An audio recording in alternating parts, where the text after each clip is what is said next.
The distress call. Ambassador Thelox stood before the Zatharian High Council, his elongated digits trembling as he delivered the news. His translucent blue skin had paled to an almost ghostly white, and the bioluminescent patterns that normally danced across his epidermis in calm, rhythmic pulses now flashed erratically with distress. "The Galactic Council has responded to our emergency broadcast," he announced, his voice wavering. "They're sending help." A collective sigh of relief echoed through the chamber, the assembled council members' luminous patterns briefly synchronizing in a display of shared hope. Their colony world of Zathera Prime had been facing catastrophe for nearly a full lunar cycle. The mysterious crystalline growths that had first appeared in the southern hemisphere were now spreading at an exponential rate, consuming everything in their path and emitting radiation that was lethal to Zatharian physiology. "When will the Voltorian scientific team arrive?" asked High Elder Melox, her elaborate ceremonial headdress quivering with anticipation. The Voltorians were known throughout the galaxy for their expertise in xenobiology and planetary science. Thelox's skin flashed a pattern that universally translated to extreme discomfort. "The Voltorians are currently engaged in diplomatic negotiations in the Andromeda sector," he said carefully. They're not coming." "Then who?" demanded Councillor Pax, rising from his seat. "The Altarians, the Centauri Collective." Thelox's luminous patterns dimmed to almost nothing, a sign of dread among their kind. "Humans," he said, the word hanging in the air like a death sentence. "They're sending humans from Earth." The chamber erupted in chaos. Zatharians were a peaceful, low-gravity species from a temperate world with minimal environmental extremes. Their technological advancement had been steady but focused primarily on art, medicine, and harmonious living rather than overcoming hostile conditions. Their knowledge of humans was limited but terrifying. Stories of beings evolved on a high-gravity death world with extreme weather, dangerous predators, and toxic substances. Beings whose recreational activities often involved deliberately placing themselves in danger. Beings whose respiratory system required a corrosive gas that would dissolve Zatharian lung tissue on contact. "Silence," commanded Elder Melox, her skin flashing a pattern that demanded attention. When the chamber quieted, she turned to Thelox. "Ambassador, surely there must be some mistake. Humans are." "They're dangerous," supplied Councillor Pax. "Unpredictable. Their history is filled with warfare, and their physiology is designed for combat and survival under conditions that would kill most species instantly. They are also," Thelox said quietly, "the closest available species with the technology and physiological resilience to withstand the radiation from the crystal formations." The Galactic Council was explicit. "If we want immediate assistance, it will come from Earth." Elder Melox's patterns shifted to a contemplative frequency. "How soon will they arrive?" "Their ship, the Thunderbolt, has already entered our system," Thelox replied. "They will reach our orbital station within 6 planetary rotations." "6 rotations," gasped Pax.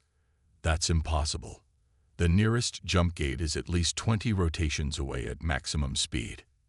Thelox's patterns flickered apologetically. "Apparently, humans have developed alternative FTL technology they call emergency fold drives. They use them for rescue operations." The implications settled heavily on the Council. Humans had developed faster-than-light technology specifically for saving others. It was difficult to reconcile with their reputation as dangerous, unpredictable deathworlders. "We must prepare the colony," Elder Melox decided finally. "Ambassador Thelox, you will lead the reception committee. Councillor Pax, alert our scientific team. They must be ready to share all data on the crystal formations. And may the cosmic harmony preserve us all." 5 rotations later, Chief Science Officer Zilla stood in Orbital Station Zeta's observation deck, watching the approaching human vessel with a mixture of scientific curiosity and primal fear. Unlike most Zetharians, Zilla had actually studied humanity extensively during her xenobiology research at the Galactic Academy. While most of her kind viewed humans with simplistic terror, she understood that the reality was more complex. That didn't make the sight of the approaching ship any less intimidating. The Thunderbolt was unlike any vessel in the Zetharian fleet, where Zetharian ships were elegant, with flowing organic lines and translucent sections that mimicked their creator's biology. The human craft was angular, dense, and armored.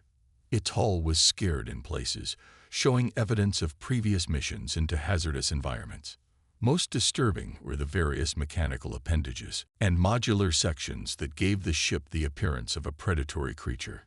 "It's designed for function, not aesthetics," Zilla murmured to herself. "Typical human pragmatism." "You speak as if you admire them," said Ambassador Thelox, who had silently joined her at the viewport. His patterns conveyed disapproval. "I respect what they've accomplished," Zilla replied carefully. "Their species evolved under conditions we would consider nightmarish, yet they've not only survived but thrived. They've developed technology specifically designed to save others, including species entirely unlike themselves. They're also unpredictable, aggressive, and potentially lethal to be around," Thelox countered. "Their bodies require oxygen, a gas that would corrode our respiratory systems. Their normal body temperature would cause our proteins to denature on contact, and their muscle density and our gravity will give them significant advantages when dealing with the crystal formations," Zilla finished. "Ambassador, I understand your concerns, but we requested help, and they responded. No other species could reach us in time." The communication panel chimed, interrupting their debate. The station's operations chief appeared on the screen, patterns flashing urgency. "Ambassador, the human vessel is requesting docking clearance. They're broadcasting on all standard frequencies." Thelox's patterns dimmed momentarily before he composed himself. "Grant them clearance for Docking Bay 7. It's been specially prepared with their atmospheric requirements." The operations chief hesitated. "Sir, they're also requesting permission to send a preliminary team via something they call a drop pod. They say it will allow their assessment team to reach the surface more quickly." "A drop pod?" Thelox's patterns flashed confusion. "I believe," Zilla interjected, "they're referring to a small, heavily shielded vehicle designed to rapidly descend through a planetary atmosphere. It's a technology humans developed for emergency response on hostile worlds." Thelox stared at her. "They want to deliberately crash onto our planet." "Not crash," Zilla corrected. "It's a controlled descent. And yes, it's safe for humans." After a moment's hesitation, Thelox nodded. "Inform them they have permission, but they must land at the designated coordinates near the evacuation center." He turned to Zilla. "I want you to meet them. Your knowledge of humans may prove useful." The drop pod streaked through Zathera Prime's atmosphere like a meteor, leaving a blazing trail visible for hundreds of kilometers. Zilla watched from the evacuation center's observation platform, her scientific curiosity momentarily overriding her apprehension. The pod deployed a series of braking mechanisms, first atmospheric drag fins, then gravitational dampeners, and finally reverse thrusters, before coming to a surprisingly gentle landing in the designated area. Steam hissed from the pod's exterior as its heat shields cooled. A moment passed, then a section of the hull slid open, revealing a sealed chamber, an airlock. After another moment, the outer door opened and the humans emerged. Zilla had seen images of humans before, but nothing had prepared her for the reality. There were 5 of them, each encased in what appeared to be environmental suits, necessary given that their oxygen atmosphere would be toxic to Zetharians. But even through the suits, their physical presence was intimidating. They moved with a fluid grace that belied their size and density, their steps confident despite Zathera Prime's lower gravity. The lead human approached, stopping a respectful distance from the Zetharian reception committee. The figure raised a hand in what Zilla recognized as a universal greeting gesture. "Chief Science Officer Zilla." The human's voice came through a translation device, sounding surprisingly gentle despite its alien timbre. "I'm Commander Elena Reyes of the Earth Emergency Response Vessel Thunderbolt. We received your distress call." Zilla stepped forward, her patterns shifting to formal greeting mode. "Commander Reyes, on behalf of the Zatharian colony, I welcome you and your team to Zathara Prime. Your rapid response is appreciated." The human's helmet was partially transparent, revealing features that Zilla found simultaneously alien and fascinating. Warm brown skin, dark eyes set forward in the skull like a predator's, but with an expression that conveyed intelligence and concern rather than aggression. "My team includes Dr. Kazuo Takahashi, our xenobiologist, Major James Chen, security and tactical, Dr. Fatima Al-Zahawi, our geological expert, and Engineer Marcus Santos, systems and equipment specialist." Each human nodded as they were introduced. "We've brought specialized equipment to analyze your crystal formation problem and protective gear that should allow us to approach the affected areas safely." Zilla was about to respond when a tremor shook the ground beneath them, stronger than any previous seismic activity since the crisis began. The Zatharians staggered, their low-gravity physiology ill-equipped for sudden environmental changes. The humans, however, immediately widened their stances, absorbing the shock with practiced ease. "That's no normal geological event," said the human identified as Dr. Al-Zahawi, activating some kind of scanning device on her suit. "The epicenter is directly at the largest crystal formation." Commander Reyes turned to Zilla, her posture shifting subtly to what the Zatharian recognized as alert readiness. "I think we need to skip the formal welcome and get straight to work. How quickly can you brief us on what we're dealing with?" Another tremor hit, stronger this time. In the distance, beyond the perimeter of the evacuation center, a crystalline spire suddenly erupted from the ground. Glowing with an ominous purple light, alarms began blaring throughout the compound. "It would appear," Zilla said, her patterns flashing with emergency signals, "that the situation has escalated beyond our predictions." Commander Reyes nodded sharply. "Show us your data. Now." For the first time since the crisis began, Zilla felt something close to hope. The humans had arrived. Dangerous, yes, but perhaps exactly the kind of dangerous that Zathara Prime needed. Deathworlders to the rescue. The situation room of the evacuation center buzzed with tension as Zilla rapidly transferred data to the human team's devices. The crystalline formations had first appeared 42 cycles ago, small purple growths that seemed harmless until they began emitting radiation. Now they covered nearly a quarter of the southern continent, growing faster with each passing day. "These energy signatures are unlike anything I've seen," Dr. Takahashi murmured, his eyes scanning through holographic displays of the crystal analysis. "Almost like they're communicating with each other. The radiation levels should have killed anything within 1,000 meters," Engineer Santos added, reviewing environmental data. "How are you even monitoring these sites?" "Automated drones," Zilla explained, her patterns flickering with professional pride despite the crisis. "We've lost 17 of them to radiation damage, but they've provided valuable data before failing." Commander Reyes studied the map of affected areas, her expression focused. "What about your evacuation efforts? How many Zatharians still need transport off-world?" Ambassador Thelox, who had arrived from the orbital station minutes earlier, stepped forward. "Approximately 30,000 colonists remain, mostly in the northern territories. Our ships can only transport a few hundred at a time, and with the crystal formations accelerating their growth." Another tremor interrupted him, this one strong enough to knock several Zatharians off their feet. The humans remained standing, their suits automatically compensating for the sudden movement. "We don't have time for a standard evacuation," Major Chen said grimly. "Those formations are growing exponentially. At this rate, they'll cover the entire planet within 3 standard days." Dr. Al-Zahawi looked up from her analysis. "It's worse than that. The crystals aren't just spreading. They're changing the planet's fundamental geological stability." That last tremor originated from the crystal field, but it's affecting tectonic activity across the continent. Commander Reyes made a quick decision. We need to stop this at the source. Dr. Takahashi, what's your assessment?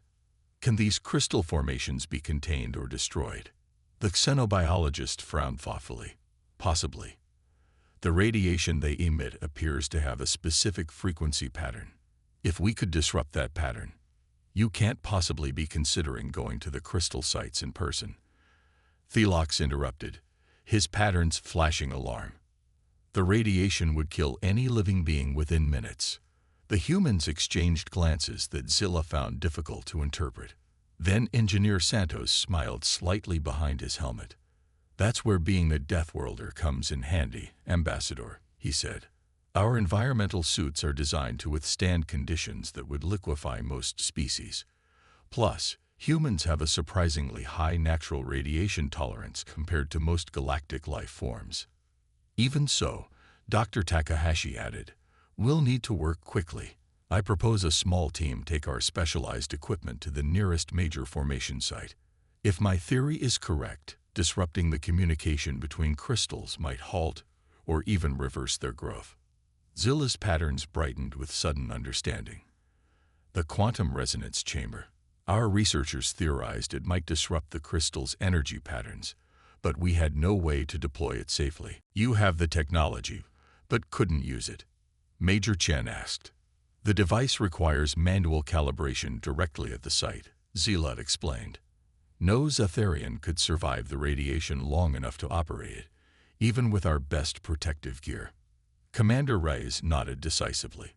Then we'll do it. Santos, prep the resonance chamber for transport. Major Chen, secure us a vehicle. Dr. Al-Zahawi, I need detailed geological mapping of our route to avoid any crystal upwellings. I'm coming with you, Zilla said suddenly, surprising even herself. The humans turned to her, and she felt her patterns flash with determination. I helped design the resonance chamber. You'll need my expertise to calibrate it properly. Absolutely not, Thelox protested immediately. Chief Science Officer, the radiation levels can be managed with the proper equipment, Engineer Santos interrupted. He reached into a large case the humans had brought and pulled out what appeared to be a sleek, silvery suit. We brought Zatharian-compatible environmental gear. Not as robust as our suits, but it should provide adequate protection for a short mission. Thelox stared at the suit in disbelief. You came prepared to work alongside us. Commander Reyes smiled slightly. That's what the emergency response fleet does, Ambassador. We come prepared for anything. 2 hours later, Zilla found herself in a heavily modified Zatharian skimmer, retrofitted by the humans with additional shielding and propulsion systems. She was encased in the environmental suit Engineer Santos had provided, far more advanced than anything Zatharian technology had produced. Through the transparent faceplate of her helmet, she watched the landscape blur past as they raced toward the primary crystal formation. The human team moved with practiced efficiency, checking equipment and communicating in short, precise phrases. In the pilot's seat, Major Chen navigated the difficult terrain with remarkable skill, avoiding crystal outcroppings and unstable ground that their sensors identified. How are you holding up, Zilla? Asked Dr. Takahashi, who sat beside her monitoring radiation levels. I am functional, she replied honestly. The suit was uncomfortable by Zatharian standards, designed with human ergonomics in mind despite the adjustments. I find your team's calm in the face of such danger illuminating. Dr. Takahashi smiled. This isn't even our most dangerous mission this year. Last month we evacuated colonists from a moon that was literally breaking apart. Your species deliberately seeks out such danger. Not exactly, Commander Reyes answered from the front of the vehicle. But we evolved in an environment that required us to adapt to constant threats. What seems dangerous to most species is, well, Tuesday for us. Before Zilla could respond, the skimmer crested a ridge and the crystal field came into view. The sight momentarily silenced everyone in the vehicle. Massive purple crystal spires thrust upward from the ground, some reaching 50 meters in height. They pulsed with an internal light that shifted and flowed in patterns similar to Zatharian bioluminescence, but twisted into something alien and wrong. The ground between the larger formations was carpeted with smaller growths, creating a landscape that looked simultaneously beautiful and nightmarish. By the cosmic harmony, Zilla whispered, her patterns dimming in awe and horror. Radiation levels exceeding safe parameters, even for our suits, Engineer Santos reported, checking his instruments. We have approximately 20 minutes of safe exposure time. Then we work fast, Commander Rice decided. Dr. Al-Zahawi, find us a stable approach vector. The geologist studied her specialized scanner. There's a relatively clear path to that central formation, the largest one. The ground appears stable enough to support our weight, at least for now. Major Chen brought the skimmer to a halt at the edge of the crystal field. This is as far as the vehicle goes. We'll proceed on foot from here. As they exited the skimmer, Zilla felt the immediate difference in her movement. The environmental suit was heavier than anything she was accustomed to, but the humans had modified it to compensate for her low-gravity physiology. Still, watching the humans move was a revelation. They carried heavy equipment with ease, their bodies naturally adapted to forces that would crush a Zatharian's fragile frame. Stay close, Commander Reyes instructed as they began picking their way through the smaller crystal formations. Step exactly where we step. Santos, keep monitoring those radiation levels. They moved in tight formation toward the central crystal spire, which towered above them like a malevolent sentinel. Up close, Zilla could see that the crystal surface wasn't smooth, but covered in intricate fractal patterns that seemed to shift and change as she watched. But why? Zilla pressed. Why would humans, with all your strength and technological advancement, dedicate yourselves to saving others? Commander Rice was quiet for a moment before answering. Because we know what it's like to face extinction, to fight against impossible odds. Earth's history is filled with disasters, both natural and of our own making. We nearly destroyed ourselves more than once before we reached the stars. Dr. Takahashi nodded. We learned the hard way that strength without compassion leads to destruction. That the real measure of a species isn't how powerful they are, but how they use that power. The galaxy calls us Deathworlders, Engineer Santos added with a weak smile. But we prefer to think of ourselves as survivors, and we believe everyone deserves the chance to survive. As they approached the evacuation center, Zilla could see that word had already spread. Hundreds of Zatharians had gathered, their patterns creating a symphony of colors that humans couldn't fully appreciate, but that moved Zilla deeply. It was the ancient pattern of salvation, of gratitude beyond words. Ambassador Thelox was waiting for them, his earlier fear replaced by humble respect. When Commander Reyes stepped from the skimmer, he performed the deepest Zatharian bow, his patterns displaying honor reserved for the greatest heroes. The crystal formations across the planet are dissolving, he announced. Our scientists confirm that the radiation levels are dropping to safe parameters. You've saved not just our colony, but our entire species' future on this world. Commander Reyes accepted the gratitude with grace, but Zilla noticed something in the humans' expression, a quiet pride, not in themselves, but in what they represented, humanity at its best. Later, as the human team prepared to return to the Thunderbolt, Zilla approached Commander Reyes privately. The Zatharian High Council has approved a formal alliance proposal with Earth, she said. They wish to establish permanent diplomatic relations and scientific exchange programs. Commander Reyes smiled. From fearing us as dangerous Deathworlders to proposing an alliance, that's quite a change in perspective. Zilla's patterns shifted to a complex harmony that expressed both amusement and profound insight. Perhaps what we needed most was not to be saved from the dangers of your world, but to be saved by them. As the human shuttle lifted off from Zathara Prime, carrying the emergency response team back to their ship, Zilla watched it ascend into the evening sky. The Zatharians had always feared the harsh, dangerous universe beyond their peaceful world. They had feared humans most of all, the apex Deathworlders, evolved in conditions that would kill a Zatharian instantly. Now they understood something profound. In a galaxy full of dangers, perhaps the most valuable allies were those who had mastered danger itself. Zila's patterns flashed frantically as she transmitted the data to Dr. Takahashi's suit computer. You need to modulate the frequency precisely. Too much power, and it could trigger a catastrophic reaction. Around them, the crystal field was transforming, spires merging and growing at accelerated rates. The radiation levels were spiking dangerously, even for the humans' advanced suits. Kazuo, hurry. Commander Reyes shouted as she helped Dr. Al-Zahawi get Santos to safety. We're running out of time. Dr. Takahashi made the final adjustments and looked up at Zila across the widening fissure. Is this correct? She checked the readings on her suit's display. Yes. Activated now. The xenobiologist pressed the activation sequence, and the quantum resonance chamber emitted a pulse of energy that was felt rather than seen, a wave that made Zila's entire body vibrate uncomfortably. For a moment, nothing happened. Then, the central crystal spire's pulsing light faltered. The synchronized patterns across the crystal field became erratic. The violent tremors ceased, replaced by a high-pitched keening that emanated from the crystals themselves. It's working. Zila called out, her patterns brightening with excitement. The disruption is cascading through the entire network.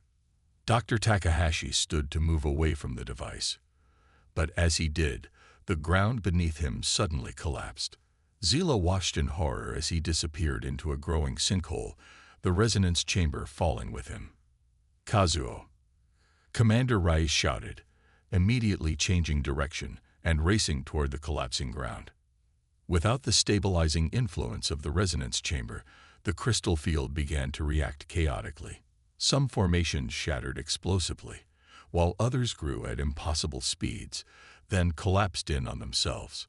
The whole field is destabilizing, Dr. Al-Zahawi reported, her scanner showing rapidly changing patterns. We have minutes before a complete collapse. Commander Reyes reached the edge of the sinkhole and, without hesitation, secured a line from her suit to a nearby stable formation and descended into the darkness. Moments later, moments that felt like eternity to Zila, the line went taut, and Commander Reyes emerged with Dr. Takahashi, both covered in crystalline debris but alive. The resonance chamber, Zila asked anxiously. Still active, Dr. Takahashi confirmed, checking a device on his wrist. I managed to secure it at the bottom of the collapse. It's continuing to disrupt the crystal network from below ground, probably more effectively now that it's closer to the source. Major Chen, who had been monitoring the surrounding area, called out urgently. The entire field is collapsing inward. We need to move now. The human team gathered quickly, helping each other and ensuring Zila was securely between them as they navigated back to the skimmer through the disintegrating crystal landscape. Crystal formations shattered around them, releasing bursts of rapidly dissipating radiation. The ground continued to shift and collapse, but the humans moved with a confidence and physical capability that left Zila in awe. They reached the skimmer just as the central crystal spire collapsed in a spectacular implosion, sending a shockwave across the landscape that nearly toppled their vehicle. Major Chen engaged the engines immediately, and they sped away from the self-destructing crystal field. In the relative safety of the skimmer, Zila turned to look back at the site. Where the vast crystal field had stood minutes before, there was now only a smoking crater. Her scientific instruments confirmed that the radiation levels were already dropping precipitously. The resonance chamber disrupted their communication network, Dr. Takahashi explained, examining data on his suit's computer. Without it, the formations couldn't maintain molecular cohesion. The real question, Commander Rice said, is where they came from in the first place. Engineer Santos, now conscious but clearly injured, spoke up weakly. I found something in the crystal pattern. It looked like a signature, almost like a maker's mark. Dr. Al-Zahawi's expression darkened. You think someone deliberately seeded these crystals on Zathara Prime? We'll investigate that possibility, Commander Reyes assured them. But first, we need to ensure the crystal destruction is complete and that your people are safe. Zilla's patterns shifted to a deep indigo, the Zatharian expression of profound gratitude. You saved our world. You risked your lives for a species you barely know. Major Chen shrugged, the casual gesture belying the significance of what they'd accomplished. It's what we do. These aren't natural formations, Dr. Takahashi observed, carefully scanning the nearest crystal with a handheld device. The molecular structure is organized in ways that suggest artificial design. You think they're artificial? Zilla asked, surprised. Our analysis suggested they were some form of silicon-based life. Not exactly life, not exactly artificial, Dr. Takahashi clarified. More like programmed matter, responding to some kind of external stimulus or internal directive. They reached the base of the central spire, and Engineer Santos began unpacking the quantum resonance chamber, a device about the size of a Zatharian travel case, covered in delicate instrumentation and power cells. We need to calibrate this to the exact frequency of the crystal's radiation signature, Zilla explained, kneeling beside the device. Her patterns flickered with concentration as she began adjusting settings. A violent tremor suddenly shook the ground, nearly knocking her over. Major Chen steadied her with a reflexive grab that demonstrated both his species' quick reactions and careful control of their strength. That wasn't random, Dr. Al-Zahawi warned, checking her geological scanner. The seismic activity is intensifying directly beneath us. It's almost as if the crystals know we're here, Commander Rice finished grimly. Work faster. Zilla and Engineer Santos raced to complete the calibration. But before they could finish, a horrifying sound, part crystalline chime, part grinding stone, filled the air. The ground around them began to crack, purple light shining through the fissures. Move! Major Chen shouted, just as a new crystal spire erupted from the ground where Santos had been standing seconds before. The engineer was thrown backward by the force, landing hard several meters away. Commander Reyes immediately rushed to Santos, checking his suit for breaches, while Dr. Takahashi and Major Chen positioned themselves protectively around Zilla and the resonance chamber. Santos is down but alive, Commander Reyes reported. His suit integrity is compromised. Dr. Al-Zahawi, get him back to the skimmer. The geologist nodded, helping the dazed engineer to his feet. As they began making their way back to the vehicle, more crystals burst from the ground around them, cutting off their retreat. We're surrounded, Major Chen announced, his voice calm despite the dire circumstances. He pulled a device from his belt that Zilla didn't recognize. Some kind of weapon, she realized with shock. No, Dr. Takahashi stopped him. Any energy discharge might accelerate the crystallization process. We need a different approach. Another violent tremor knocked them all off balance. When Zilla regained her footing, she saw that the central crystal spire was now pulsing more rapidly, its light synchronizing with the newer formations around them.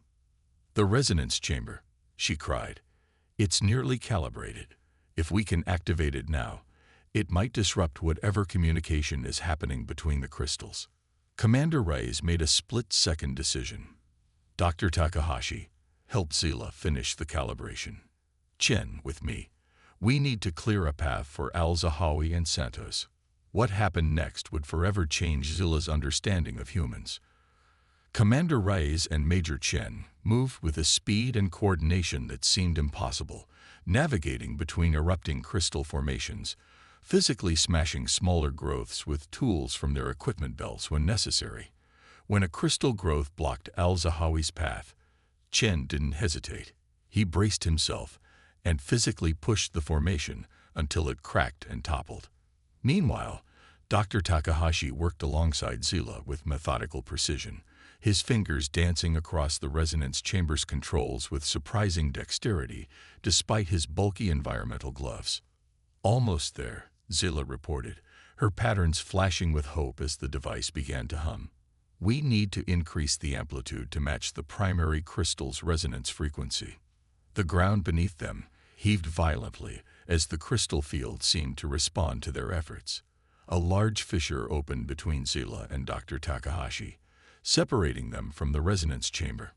Without hesitation, the xenobiologist leaped across the widening gap, a jump that would have been impossible for his Etherian. He landed beside the device, immediately continuing the calibration process. "The gap's too wide now," he called to Zila. "I need the final calibration sequence."